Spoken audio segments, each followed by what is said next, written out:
Alimov.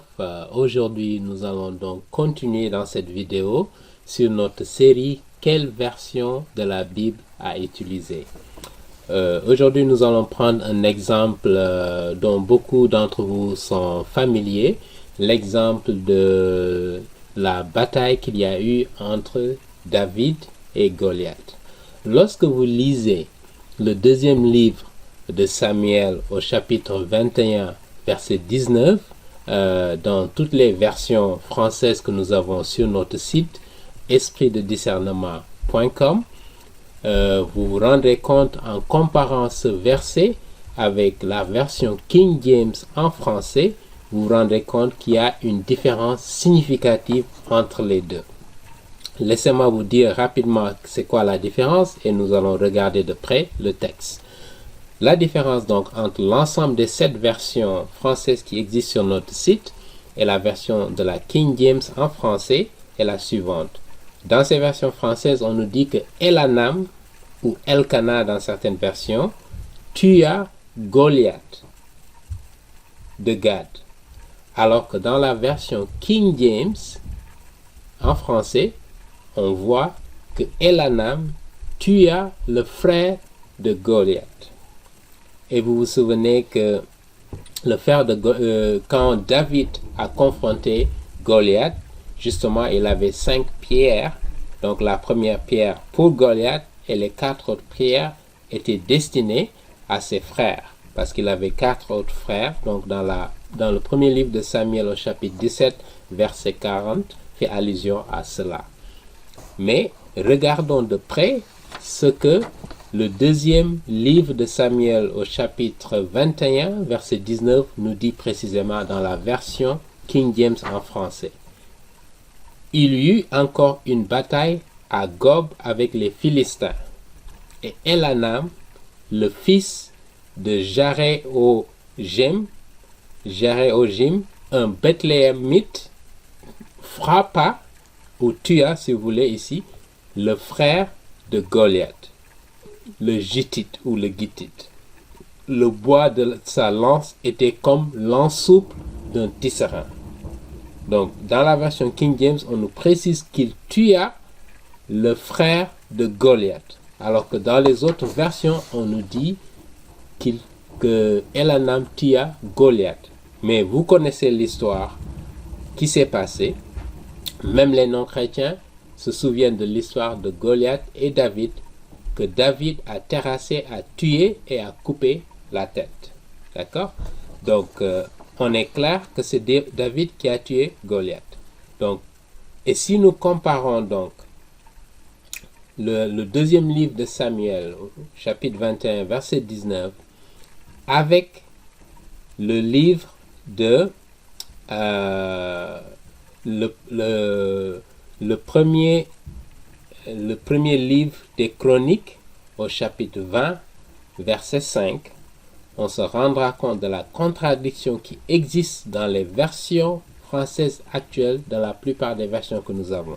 Même dans la plupart des versions anglaises modernes que nous avons, nous voyons cette erreur, cette contradiction-là, d'accord, qui pose problème, qui pose le problème de la traduction. Comment faire confiance aux traductions que nous avons pour nous assurer que nous avons les textes qui sont proches de ce qui a été transmis, révélé à l'origine. Voilà l'idée de toutes ces séries que nous voulons développer pour vous aider à mieux comprendre comment étudier les textes bibliques et comment trouver une bonne version qui reflète les textes originaux. D'accord? Donc, si vous prenez le premier livre de Samuel au chapitre 17, versets 4 et 7, nous allons les lire pour prouver qu'il y a eu une erreur et qu'il y a une erreur que nous voyons jusqu'aujourd'hui, en 2021, dans ces traductions françaises de la Bible. D'accord? Concernant le deuxième livre de Samuel au chapitre 21, verset 19.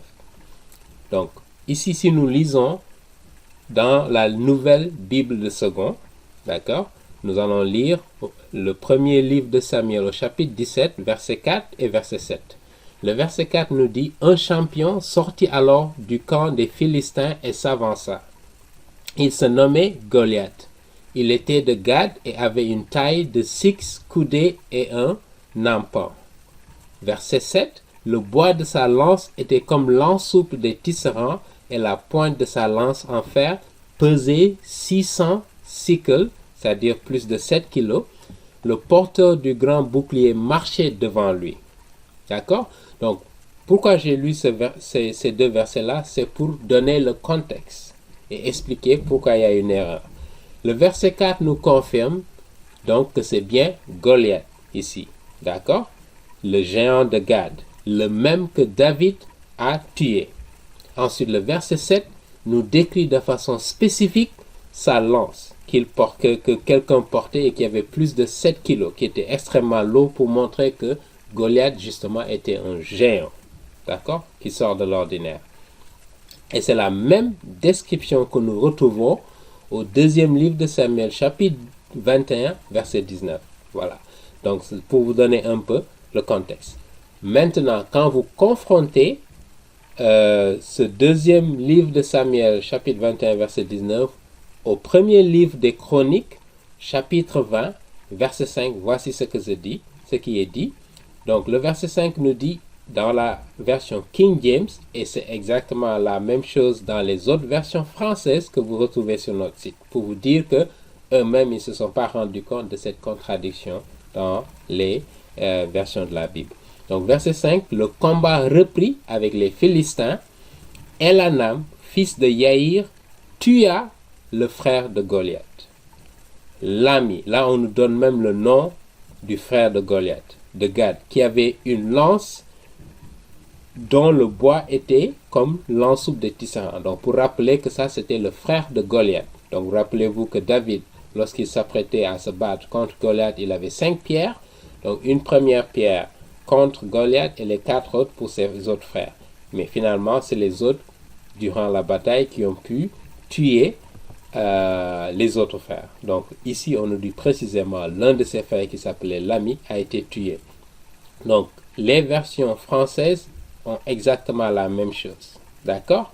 Donc alors que donc ce qui confirme que deuxième livre de Samuel chapitre 21 verset 19 doit forcément être le frère de Goliath, mais pas Goliath lui-même qui a été tué. D'accord? En conformité avec le premier livre des Chroniques au chapitre 20, verset 5. Et donc, la version King James qui a été traduite en 1611, d'accord, après Jésus-Christ, alors que les versions modernes que nous avons datent la plupart sur notre site du XXe siècle. D'accord? L'exclusivité, si vous voulez même, sont toutes du XXe. Comment se fait-il que il continue à perpétuer ces erreurs, alors que dans la version King James en français, parce qu'ils sont basés sur les textes originaux, retrouvent la vérité du texte de la révélation divine. Et voilà pourquoi j'insiste sur l'importance de revenir aux textes originaux. Et dans nos vidéos suivantes, prochaines, nous allons expliquer pourquoi c'est important de voir la version que vous utilisez pour étudier la Bible. Parce qu'il y a des versions, surtout des versions modernes, qui sont basées sur ce qu'on appelle les textes alexandriens. Alexandriens qui viennent d'Alexandrie en Égypte. Et ces textes-là, d'abord, constituent, si nous prenons le Nouveau Testament, en particulier, je parle du Nouveau Testament, ces textes-là représente d'abord une très faible minorité parmi les manuscrits grecs que nous avons du Nouveau Testament. D'accord? Ça c'est un. Deuxièmement, ce sont des textes qui ne reflètent pas les textes originaux pour beaucoup de ces passages. Et voilà pourquoi une traduction qui est basée sur ces textes grecs risque de vous induire en erreur. Nous aurons l'occasion de présenter, de développer ces points-là dans d'autres vidéos pour vous comparer les textes originaux qu'on appelle byzantins qui ont une fiabilité beaucoup plus grande et sur lesquelles le King James en français est basé.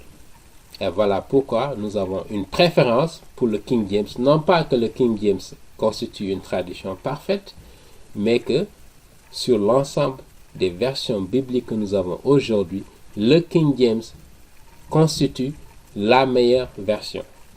Non seulement ce n'est pas un jugement personnel, mais un jugement objectif basé sur les manuscrits dont nous disposons aujourd'hui. Tout au moins les manuscrits du Nouveau Testament. D'accord? Voilà pourquoi nous faisons ces vidéos pour vous édifier sur l'importance, lorsque vous étudiez la Bible, de regarder les versions que vous utilisez et de faire vous-même ces comparaisons entre les versions, de retourner aux textes originaux dans la langue d'origine en hébreu ou en grec, comme je vous l'ai indiqué. Il y a un site qui s'appelle www.saintebible.com qui vous permet d'avoir la Bible interlinéaire et de faire ces comparaisons sans avoir aucune notion de l'hébreu, sans avoir aucune notion du grec. Parce que j'aimerais rappeler que les plus grands de la foi chrétienne ne sont pas les Grecs ni les Juifs. Aujourd'hui, les Juifs qui parlent la langue hébreu ne connaissent pas Jésus-Christ. Beaucoup de Juifs aujourd'hui. D'accord? Donc, on ne peut pas les considérer comme des géants de la foi. Donc, pourtant, ils maîtrisent la langue plus que beaucoup de ces universitaires qui veulent nous faire croire que si vous ne connaissez pas le grec ou l'hébreu, vous ne pouvez pas comprendre la parole de Dieu. Loin s'en faut. D'accord? Donc, je vous parle à vous, internautes moyens, qui avez le niveau élémentaire. D'accord? Si vous avez le niveau élémentaire, vous êtes en mesure de comprendre tout ce qui se trouve dans la Bible. Vous êtes en mesure de faire des comparaisons entre les versions de la Bible. Vous n'avez pas besoin d'avoir un diplôme universitaire, d'avoir appris le grec ou l'hébreu ou le latin au besoin. D'accord? Vous avez simplement besoin de comprendre le français. Et naturellement, pour ceux qui ne comprennent pas le français, il y a des versions qui se trouvent dans vos langues maternelles aujourd'hui, qui sont disponibles à la fois de l'Ancien Testament comme du Nouveau Testament. D'accord? Nous aurons l'opportunité d'aborder ces points-là aussi dans nos vidéos. Donc, je vous remercie de votre attention et je vous donne rendez-vous à très bientôt.